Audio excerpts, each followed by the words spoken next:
नमस्कार दोस्तों, मैं हूं अभिषेक और आप देख रहे हैं solve tax problem.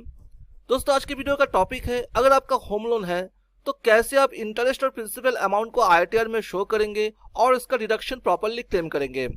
Income tax act में ऐसे काफी सारे सेक्शन है जिसमें बताया गया है कि अगर आपका होम लोन है तो आप इंटरेस्ट और प्रिंसिपल अमाउंट को एज ए डिडक्शन क्लेम कर सकते हैं, पर उसका कुछ रूल्स है, कुछ कंडीशंस है। तो इस वीडियो में वो सारे रूल्स, सारे कंडीशन को प्रॉपर्ली डिस्कस करेंगे और फिर प्रैक्टिकली आपको दिखाएंगे कैसे आप आईटीआर में उसको शो करेंगे और डिडक्शन क्लेम करेंगे। दोस्तों, ये बहुत ही इंपॉर्टेंट टॉपिक है क्योंकि इंटरेस्ट और प्रिंसिपल अमाउंट को एज ए डिडक्शन क्लेम करके आप अपना टैक्स लायबिलिटी को रिड्यूस कर सकते हैं और अगर कोई टीडीएस कटा हुआ है तो उसका रिफंड भी आप क्लेम कर सकते हैं दोस्तों। इसलिए मेरा रिक्वेस्ट है, वीडियो को आखिर तक देखिए और अगर चैनल पे नए आए हैं तो सब्सक्राइब करना और बेल आइकन प्रेस करना मत भूलिए। सबसे पहले हम लोग बात करेंगे प्रिंसिपल अमाउंट के बारे में।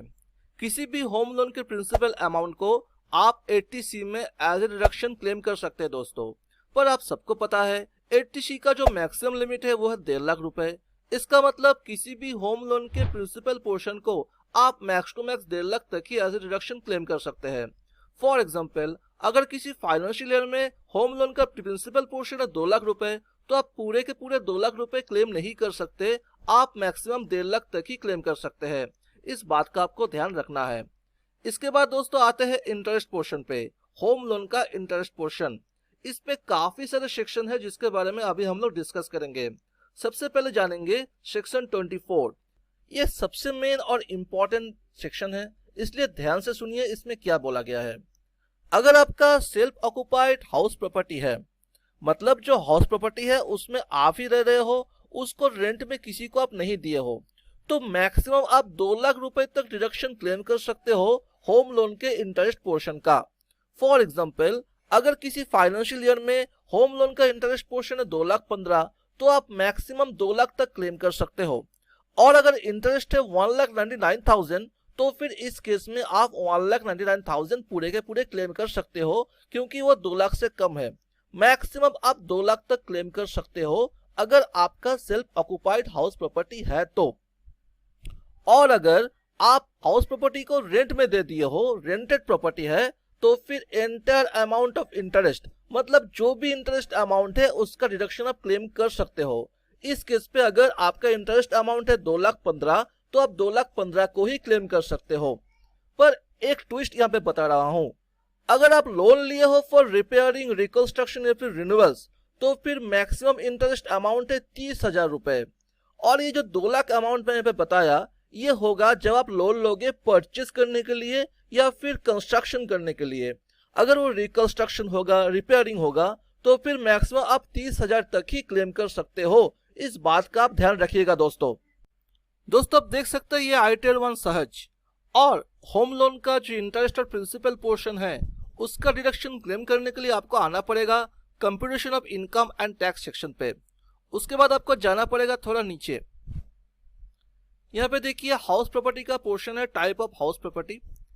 यहाँ पे interest payable on borrowed capital, यहाँ पे आप सेक्शन 24 के तहत जो इंटरेस्ट है उसका डिडक्शन क्लेम कर सकते हैं, पर मैं कुछ लिमिट बताया था, उससे ज्यादा आप क्लेम नहीं कर सकते। देखिए, अगर सेल्फ ऑक्युपाइड है, यहाँ पे आपको सिलेक्ट करना पड़ेगा सेल्फ ऑक्युपाइड या फिर लेट आउट। मैं यहाँ पे पहले सेल्फ ऑक्युपाइड चूज करता हूँ और देखिए मैं यहाँ पे 2 लाख से ज्यादा 2,35,000 यहाँ पे क्लेम करता हूँ। देखिए क्या बोलते हैं यहाँ पे, देखिए तुरंत बोल दिया interest payable on borrowed capital should not exceed 2 lakh. इसका मतलब अगर सेल्फ ऑक्युपाइड है तो आप 2 लाख से ज्यादा डिडक्शन क्लेम नहीं कर सकते। अब यहाँ पे मैं देखता हूँ रेंट आउट, मतलब लेट आउट करके। लेट आउट करने के बाद आपको यहाँ पे देना पड़ेगा जो रेंट रिसीव किए उसका अमाउंट। अगर मैं यहाँ पे पकड़ लेता हूँ पर मंथ 10,000 आप रेंट रिसीव किए, तो पूरे साल में हो गया 1,20,000। अब मैं यहाँ पे 2,35,000 लिख के देखता हूँ एक्सेप्ट करता है कि नहीं। जी हाँ दोस्तों, एक्सेप्ट कर लिया।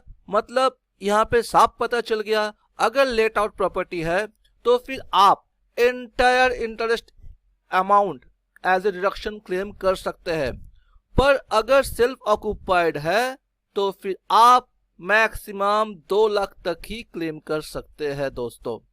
इस बात का यहाँ पे पता चल गया। अब देखते हैं प्रिंसिपल को कहाँ पे क्लेम करें। प्रिंसिपल क्लेम करने के लिए आपको यहाँ पे 80C पे आना पड़ेगा और यहाँ पे प्रिंसिपल क्लेम करना पड़ेगा, जो कि मैक्सिमम 1.5 लाख तक है। दोस्तों यहाँ पे एक बात बताना मैं भूल गया, थोड़ा ध्यान से देखिए। ये हाउस प्रॉपर्टी के लिए है। Maximum loss from house property that can be set of is INR 2 lakh. 2 lakh तक की मैक्सिमम हाउस प्रॉपर्टी यहाँ पे सेटअप हो सकता है। इस बात का आपको ध्यान रखना पड़ेगा दोस्तों। अब आते हैं सेक्शन 80EE और सेक्शन 80EE। ये देखिए यहाँ पे section 80EE interest on loan taken for residential house property, और 80EE deduction in respect of interest on loan taken for certain house property. Section 24 के बाद आता है सेक्शन 80EE, पर इसके लिए जो सारे कंडीशंस है, ये सारे कंडीशंस को फुलफिल करना पड़ेगा। उसके बाद ही इस सेक्शन में आप कोई भी डिडक्शन क्लेम कर सकते हैं। ध्यान से देखिए सारे कंडीशंस को। सबसे पहले क्या है, this is only for first time buyer. अगर इससे पहले अगर आप कोई घर खरीदे हो तो फिर आप 80EE पे डिडक्शन क्लेम नहीं कर सकते। The loan must be sanction between 1/4/16 to 31 March 17। मतलब लोन जो सेक्शन होगा वो 1/4/16 से लेके 31 मार्च 17 के बीच में होगा। इसके बाद या इससे पहले अगर आप लोन लेते हो तो इस सेक्शन में आप डिडक्शन क्लेम नहीं कर सकते। The value of the property does not exceed ₹50 lakh. जो प्रॉपर्टी का वैल्यू होगा वो 50 लाख से ज्यादा नहीं होगा। Amount of the loan does not exceed ₹35 lakh. Loan amount 35 lakh से ज्यादा नहीं होगा। ओनली फॉर इंडिविजुअल, मतलब कोई भी और पर्सन जैसे कि HUF हो गया, पार्टनरशिप फर्म हो गया, अगर लोन लेते हैं तो सेक्शन 80EE में क्लेम नहीं कर सकते। This deduction is over and above the deduction as per section 24। Section 24 में जो आप क्लेम किए 2 लाख रुपए, उसके बाद अगर कोई कुछ इंटरेस्ट बचता है तो इस सेक्शन पे आप क्लेम कर सकते हो, पर ये सारे कंडीशंस आपको फुलफिल करने पड़ेंगे। अमाउंट ऑफ डिडक्शन इज 50,000, मतलब आप मैक्स टू मैक्स 50,000 तक ही यहाँ पे क्लेम कर सकते हो। फॉर एग्जाम्पल, अगर किसी फाइनेंशियल ईयर में आपका टोटल इंटरेस्ट अमाउंट है 2,65,000, तो 2 लाख तक आप क्लेम कर लिए सेक्शन 24 में, और 50,000 तक आप क्लेम कर सकते हो सेक्शन 80EE में। इस बात का आपको ध्यान रखना पड़ेगा। और फिर लास्ट क्या है, no other house property in your name. कोई भी और हाउस प्रॉपर्टी आपके नाम से नहीं होना चाहिए। तो ये सारे कंडीशन फुलफिल करने के बाद ही आप सेक्शन 80EE में क्लेम कर सकते हो। उसके बाद दोस्तों आता है सेक्शन 80EA, जो काफी सिमिलर है सेक्शन 80EE से, पर कुछ 1-2 पॉइंट इसमें डिफरेंट है, उसको आप ध्यान से देखिए। सबसे पहले क्या है, this is only for first time buyer. फिर the loan must be sanction between 1/4/19 to 31 March 2021। ये बहुत इंपॉर्टेंट चीज है। 2019 के अप्रैल से लेके 2021 के मार्च तक अगर लोन सेक्शन होता है तो फिर 80EA सेक्शन में आप डिडक्शन क्लेम कर सकते हो। तो value of the property does not exceed ₹45 lakh. मतलब जो प्रॉपर्टी का वैल्यू होगा वो 45 लाख से ज्यादा नहीं होगा। Only for individual, the deduction is over and above the deduction as per section 24। Amount of deduction maximum 1.5 lakh. मतलब अगर किसी साल आपका टोटल इंटरेस्ट हो गया 2,90,000, तो सेक्शन 24 में आप 2 लाख क्लेम कर लिए और 90,000 आप क्लेम करेंगे सेक्शन 80EE में। पर शर्त वही है, ये सारा कंडीशन फुलफिल होना चाहिए।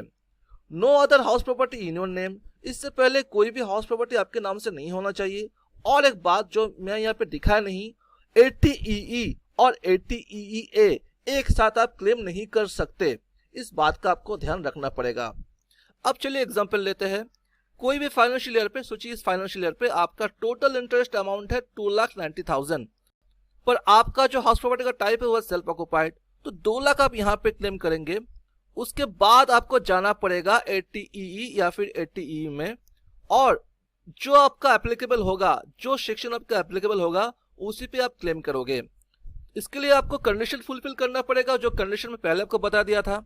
अगर आपका 80EE है तो फिर यहाँ पे आप मैक्सिमम 50,000 तक ही क्लेम कर सकते हो, और अगर आपका यहाँ पे 80EA एप्लीकेबल है तो मैक्सिमम आप यहाँ पे 1.5 लाख क्लेम कर सकते हो।